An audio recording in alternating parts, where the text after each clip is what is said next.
The Denver Broncos have 99 problems, and the offense is all of them. It was an offensive disaster in Denver in week 2 as the Broncos fall to the Steelers. We'll tell you where things went wrong here on today's episode, Locked On Broncos.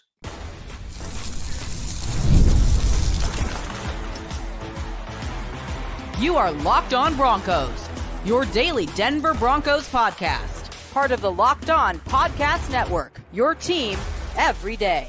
What's happening, Broncos Country? Welcome to another episode of Locked On Broncos, your daily Denver Broncos podcast, part of the Locked On Podcast Network, your team every day. It's the 0-2 Blues here as the Broncos drop their first 2 games of the regular season for the second consecutive year in a row. The vibes, they're not high right now. There's a lot to discuss here on today's episode of the show. I'm Cody Roark, Broncos reporter for Mile High Sports, joined as always by Sayre Bedinger, site expert, predominantlyorange.com. Broncos Country, we appreciate you so much, even after an 0-2 start. Thanks for making us your first listen of the day every single day. To all the everydayers out there on Broncos Country, subscribe or follow for free on YouTube, wherever you get your podcast, so you never miss out. Through the good, the bad, we'll always have you covered here on the show. Today's episode is brought to you by Game Time. Download the Game Time app, create an account, use code LOCKEDONNFL for $20 off your first purchase. And look, a lot to digest after the Broncos loss at home to the Pittsburgh Steelers here in week 2.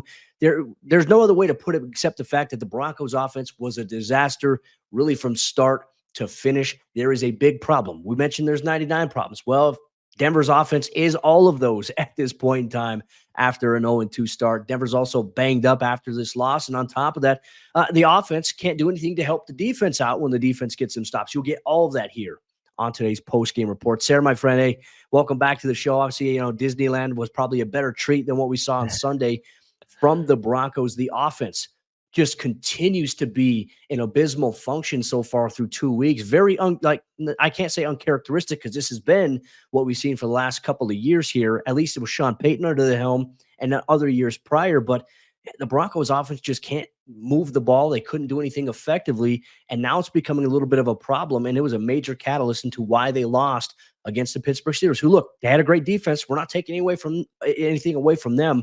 But this was a disaster of a performance by Denver's offense all across the board. Well, and we got to start with quarterback Bo Nix, obviously, because anytime you lose a game, anytime the offense struggles, the fingers get pointed immediately at 2 people, the head coach and the quarterback. So let's talk about Bo Nix and his performance in this game, Cody. I think all things considered, a bit better in some ways of a passing performance if we're kind of just basing it off what we saw last week in Seattle, where, he threw 40-plus passes and only 130-some yards. Like, it was a little better this week in that regard, but ultimately in terms of the offense having any sort of flow or really getting the right guys involved, converting early on third downs, it was rough, Cody. He had the interception in the red zone when the Broncos finally had a good drive to get down in the tight red zone there, throws the really bad interception and owned up to it after the game, obviously, as you would expect. It wasn't like it was unclear whose fault that was. I think although Sean Payton said something about a wrong route being run or something like that, but ultimately just a bad decision with the football. And we talked about this in previous episodes of the show. Like, Bo Nix is a rookie. We're going to go through the rookie struggles. We're going to see him struggle. I think everybody in Broncos country, myself included, was hoping for a kind of CJ Stroud with the Texans sort of thing, all as unrealistic as that may have been. We just saw it happen last year. So of course you kind of keep hope alive that maybe that can happen for the Broncos. But man, Bo Nix now 4 interceptions in his first 2 NFL games with no touchdown passes, and the offense really struggling to get anything going. But ultimately, Cody, it's not all his fault. Like you said, 99 problems. Those are all on the offense right now. Yeah, and look, obviously, Bo deserves a good portion of the blame and criticism for why the offense is struggling. But it's also, I think there's equitable blame to share around here. I think that the coaching staff and Sean Payton, they deserve a lot of blame and criticism as well. I think personnel decisions, personnel, that deserves a lot of blame. Execution, that's obviously another thing. There's times, and I get it, look, we hyped it up all week. TJ Watt, Alex Highsmith, that Pittsburgh Steelers defense is legit. They are an elite defense at almost every level of the field. They have players who make plays. But Denver, it felt like they just accepted the fact that, hey, we know this defense is elite, but they didn't try to do anything to counterpunch a little bit. Like the run game, once again here. Look, we can piggyback on Bo Nix. Bo threw some bad passes. He threw a bad interception there, especially when Denver had a chance to, grab momentum right there after that beautiful trick play, flea flicker type play there to Josh Reynolds. That all went away. Like, you have that big play and the next play, it's an interception. It's like, there's another play there. I want to go into where I think blame needs to go around. Like QB's going to have it, head coach. Denver third down. The third down issues continue to be a problem here. 2 of 12, Sayre, in Sunday's game against the Steelers. That's an abysmal performance. I mean, going into halftime, Denver had 3 total first downs on the offensive side. Pittsburgh had 13 offensive first downs in the first half. Denver's total net yards at halftime was 62 yards. They couldn't run the ball. They couldn't throw the ball. They couldn't protect Bo Nix at times. And it was just an ugly offensive operation here. And we'll get to the defense. The defense had some high moments. They had some low moments. We'll get to that here in a little bit.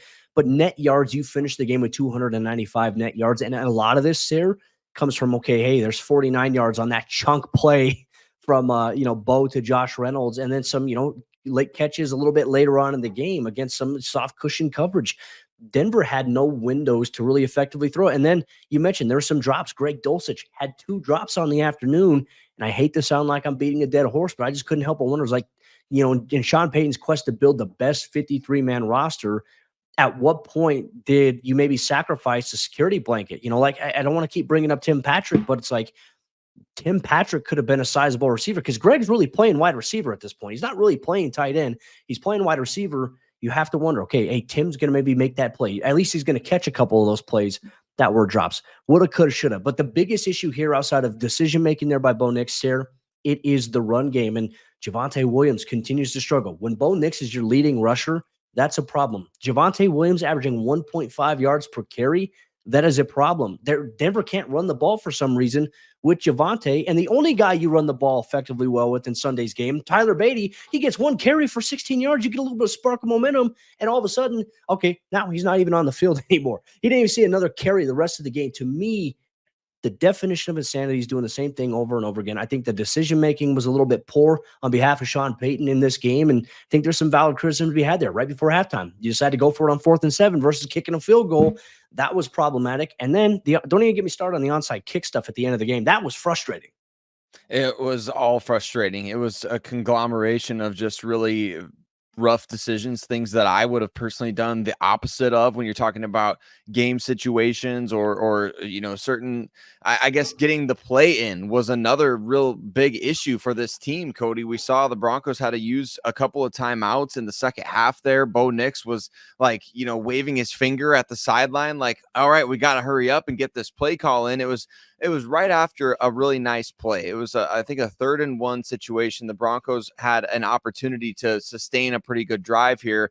And Bo Nix is looking back at the sideline, winding his finger, get the play call in. It's an easy play call, a handoff to Javonte Williams or a sneak it with Bo Nix.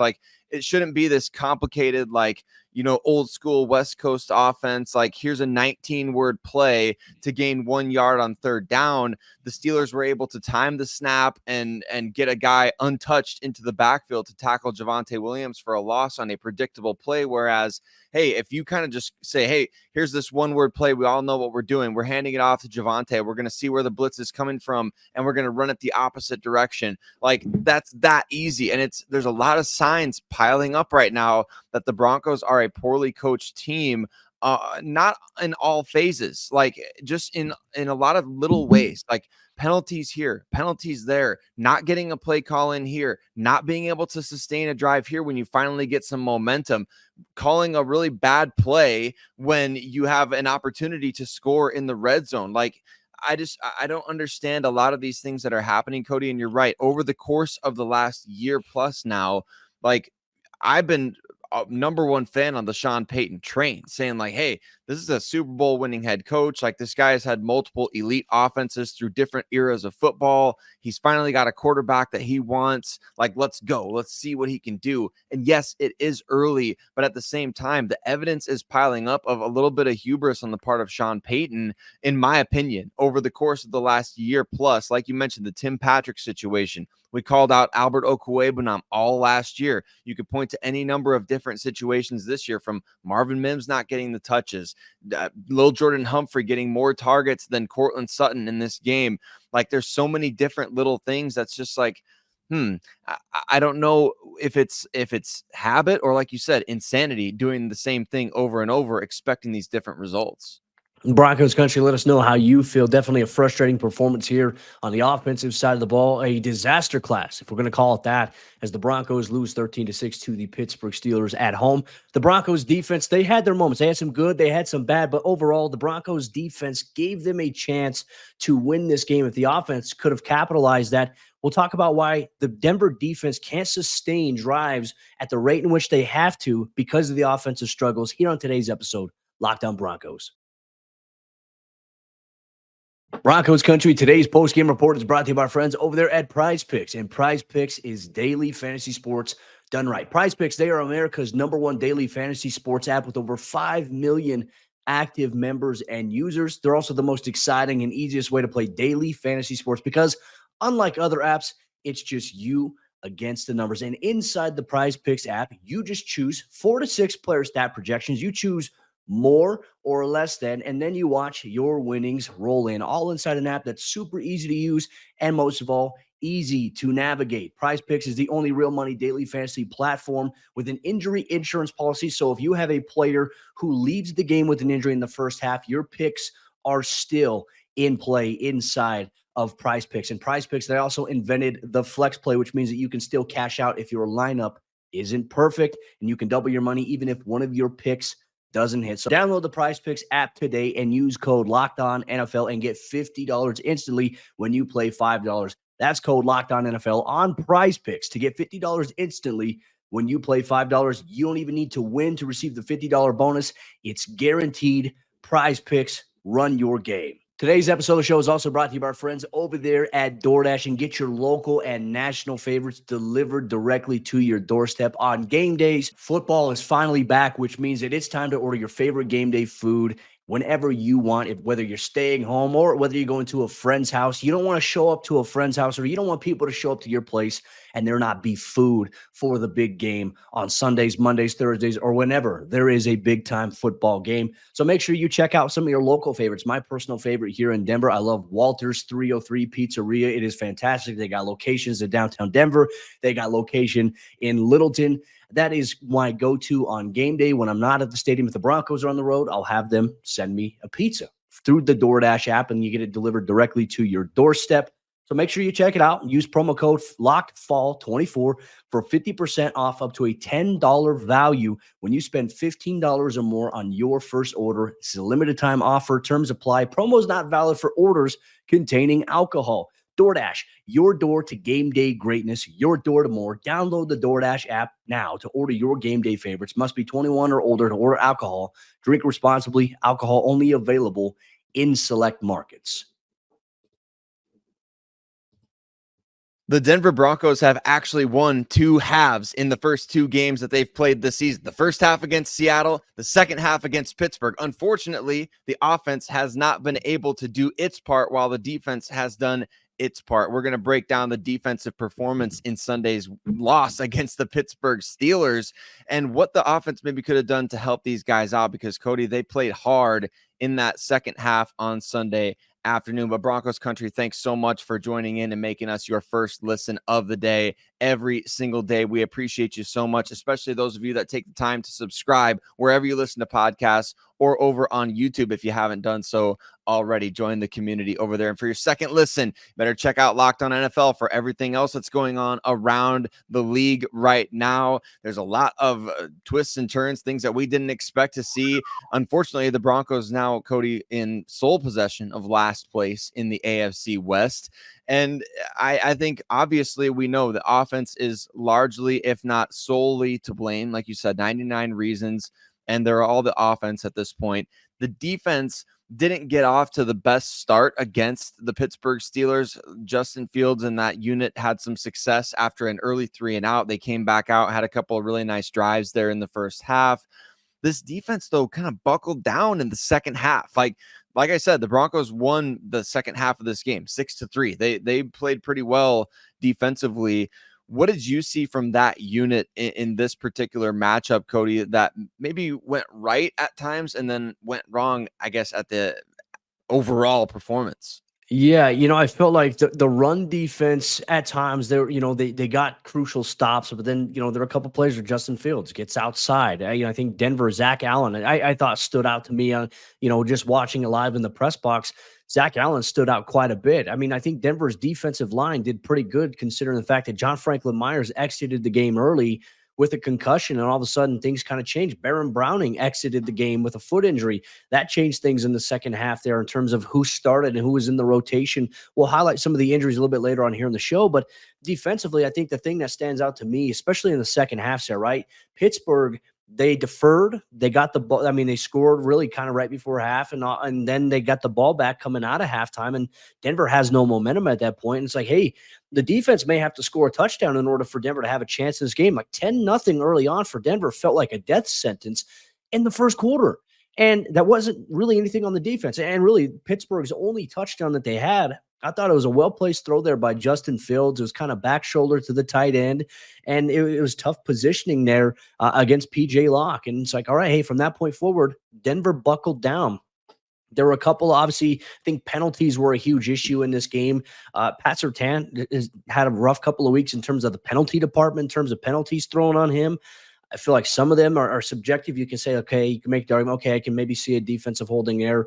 Some are like, okay, I don't think that's pass interference. But for the most part, Denver did their job. They got stops when they needed to. And Sayre, here's the glaring statistic from Sunday's game defensively. They did everything that they could to give the offense the ball so that they could have a chance to win the game.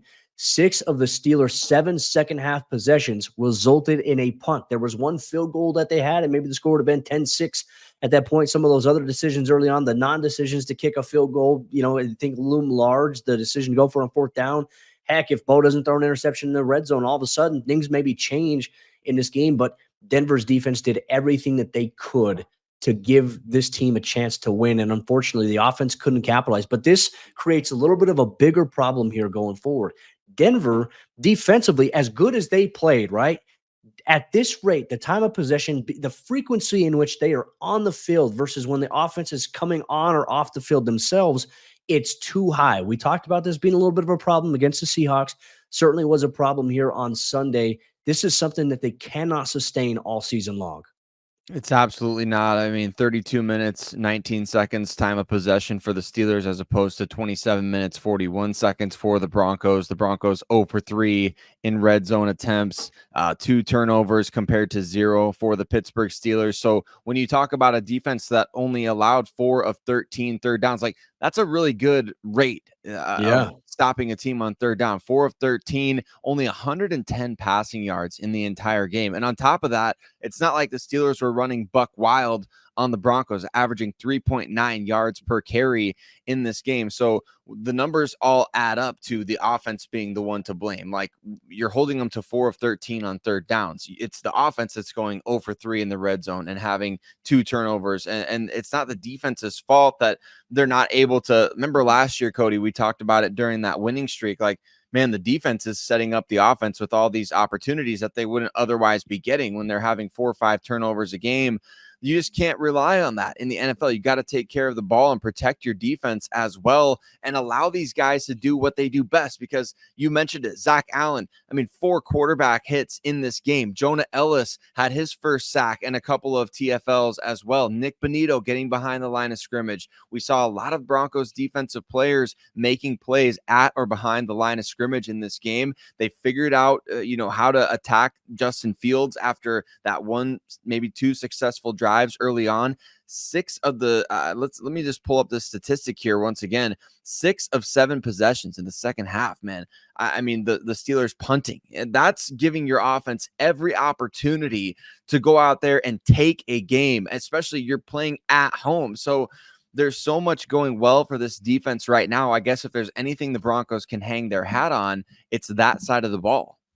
Well, when you look at it as well, okay, you look at the inverse, the 6 to 7 possessions of punt. I look at it as well for Denver: punt, interception, punt, field goal, punt, field goal, because you really had to at that point to try to take the points on fourth down. And then it ends in an interception because there's no time left. You have to try to chuck it downfield.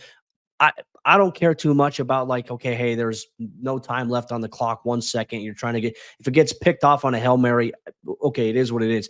The interception that Bo threw earlier, problematic. But you look at all those possessions, and Denver really couldn't do anything besides come away with 3 points on a couple of those drives. That is a huge issue here, and it screams that there are some bigger things kind of lingering behind the scenes, maybe with the offensive scheme. And how does Denver get something going? Because really, as you mentioned, for 2 seasons now here with Sean Payton as the head coach, the offense hasn't taken that step forward the way that it has. And ultimately, we talk about attrition, it wears down on a defense. I mean, we're having this conversation after an 0-2 start. I like the energy that the defense is playing with. And I like the fact that they're rallying against some really good personnel players. And yeah, I mean, the Steelers also made some plays. They also made some plays that got called back due to penalties. I'm not really down on Denver's defense. I'm a little worried about some of the injuries that they have, maybe specifically at outside linebacker now, and also the defensive end position with John Franklin Myers. That's something we're going to dive into here in a little bit. To me, it's just the lack of being able to capitalize. And granted, yes, the Steelers' defense is legit. Denver's offense has to still find a way to do something. I mean, Sarah, we're watching on Sunday. We're watching, and it changes every week. We're watching offenses that have, sometimes in our opinion, maybe worse personnel than Denver does, or a scheme that's more vanilla in a sense. And we're seeing other offenses that are bad still find ways to move the ball, still ways to put up points, but they still find ways to lose. Denver's finding ways to lose, and they're finding ways where they can't put up points. That, to me, is the most frustrating thing of all so far with this 0-2 team. And look, now they got 2 straight road games against 2 strong defenses. And of course, some of those defenses are banged up. Denver has to find a way to capitalize, or it could get ugly really early here. And our projections on maybe having the over on 5.5 may look very, very bad, like freezing cold takes at this point in time here. But the Broncos are going into week 3 a little bit banged up. Some injuries impacted personnel groupings in this game, and also impacted maybe the perception as to who's going to be healthy here for week 3 of the NFL season as the team now prepares for Tampa Bay. We'll dive deep into that here on today's episode, Locked On Broncos.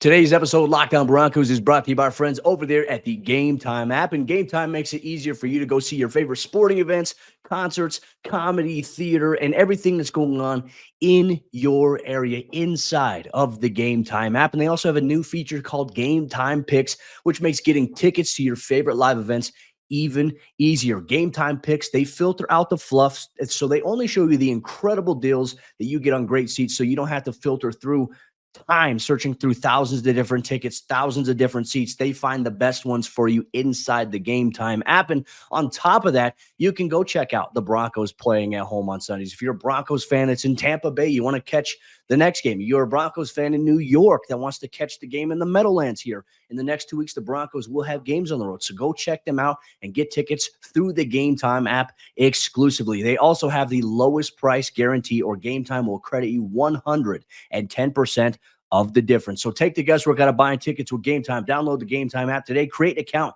Use code LOCKEDON NFL for $20 off your first purchase. Terms apply. Again, create an account. Redeem code LOCKEDON NFL for $20 off.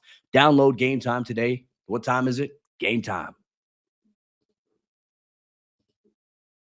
The banged up Broncos are back as several players left the game with injuries. Some players didn't return. Some players will be battling some injuries throughout the week that were still able to finish the game for the Broncos on Sunday. We'll highlight all that. But real quick, I want to say, even though that the Broncos are 0-2, we're winners here because we have the best fan base, and I think in all of football, one of the most passionate ones here in Broncos country, that we want to say thanks so much for tuning in and making us your first listen.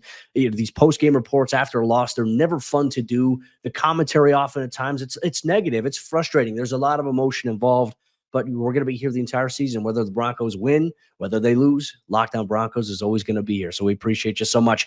The injuries becoming a little bit of a concern. Denver going into the first week of the regular season, we were like, hey, wow, this is great. The Broncos didn't have a single player on the injury report going into Seattle. After the Seattle game, a handful of guys throughout the week with Garrett Bowles, Josh Reynolds, Devon Vele missing this game. But we mentioned Bowles, Reynolds, those guys played. Luke Wattenberg, he played. And Jonah Ellis, he played as well, as Denver, kind of dealt with that. But then during this game, they lost a couple of players due to injury. We mentioned earlier, John Franklin Myers leaves early with a concussion, did not return. Baron Browning leaves in the second quarter with a foot injury, didn't return as well. Now injuries are starting to seem a little bit problematic here for this team, and it doesn't help. It comes at a time where they're 0-2. Their backs are against the wall here early. They are. And Cody, you can't have these key players getting injured this early in the season, especially for a team that, I mean, the margin is razor thin. When you talk about, we talked about it this offseason, like we feel like the Broncos roster is a lot better than what some people were saying. Although early on the season, we're kind of seeing maybe the negative side of those projections. But I think we all agreed like the margin was very thin for this team in terms of the top end guys on the roster, like needing to stay healthy in order for this team to maybe outkick the coverage or have more success than people expected, to really slam the over on that 5.5 wins, which, you know, it's a long season. But as of right now, you're right. It's not looking good. And especially if you lose key players to injury, like we talked about it throughout the offseason, getting better and getting stronger on the defensive line, being able to win in the trenches was essential. And if you take away John Franklin Myers and Baron Browning for any extended period of time, you're now bumping up guys that, you know, they, not that they wouldn't have made other rosters around the league, but the guys are going to have to step up and play above what we're expecting, you know? So I think that there's definitely a lot of guys that, you know, they get thrown into the fire. They can certainly thrive. Like, I feel like Jonah Ellis could do well with extra snaps. I feel like Jordan Jackson could do well with extra snaps. But at the same time, you want guys like Franklin Myers and Baron Browning to be able to be out there because they give you the best opportunity in these games. So it stinks to see those guys go down. On the other side of the ball as well, you know, we see Mike McGlinchey and Garrett Bowles down on the same play, I believe, late in the fourth quarter there. And McGlinchey didn't get back onto the field. I think Bowles returned, but McGlinchey went into the locker room after going into the blue tent. So I don't know if you have an update, Cody, on McGlinchey's status, because we know Sean Payton is pretty he keeps it pretty low key when it comes to injuries right after a game. Yeah, you know, I think it was worth noting, like, you know, Denver, they got the ball back. I mean, that whole dilemma about when they got the ball back because the defense got a spot, you know, stop, but then they didn't decide to announce the onside kick, and they decided to kick it and say, hey, we're going to take our chances with 20 seconds or less, have it up being 18. But, you know, yeah, Mike goes down there. We saw him in the locker room, and really nothing I can give an update on, because usually when a player is injured or banged up, we're not able to really do a media scrum in the locker room with that player, unless they are okay. But, you know, I saw Mike, he was walking in the locker room. So I guess that is a good sign there. Bowles, as we know, was coming into this week's game with an ankle injury. To see both of them down at the same time, I was like, wow, that's not good. Like, if it's Matt Parrott and you have to have Alex Palczewski, you know, as your starters right now, then, you know, there's an issue there. Even Frank Crum at some point here with this team. But definitely, I think with McGlinchey, it's worth monitoring. And I don't know what's going to change, because Denver's offense is struggling. And certainly it's not going to be easier on paper, theoretically speaking, if Garrett Bowles is banged up once again, or if Mike McGlinchey has to miss some time. That's not ideal. Palczewski came in to finish that final drive there where Denver is trying to lead it down there with 18 seconds or less. Marvin made that terrific heads-up play getting out of bounds with 1 second left. Have to applaud him. But too little too late for Denver. They weren't able to capitalize efficiently enough. And then J.L. Skinner suffered an ankle injury during one play. He was able to come back into the game. Had a chance to talk with him briefly after the game. And I said, hey, ankle okay? He said, yeah, I'm good. I'm fine. So that's obviously good news there. Special teams playing big here once again for the Broncos. I loved what I saw from them. They've been a bright spot so far early in this 2-week stretch here of the season. And then Riley Moss, you know, there was one play I was a little worried. You know, it was on that downfield play. They called him for pass interference. So that was a terrible call there by the officials. He lands on his ribs, gets the wind knocked out of him. We talked to him. He's all good to go. So he had the wind knocked out of him, but then they made him come off, and he had to go through like a test to see if he had a concussion, go through the protocol thing. He said, hey, I'm good. I cleared it. I passed it. He said, it's not that. I just really landed really hard on the ground.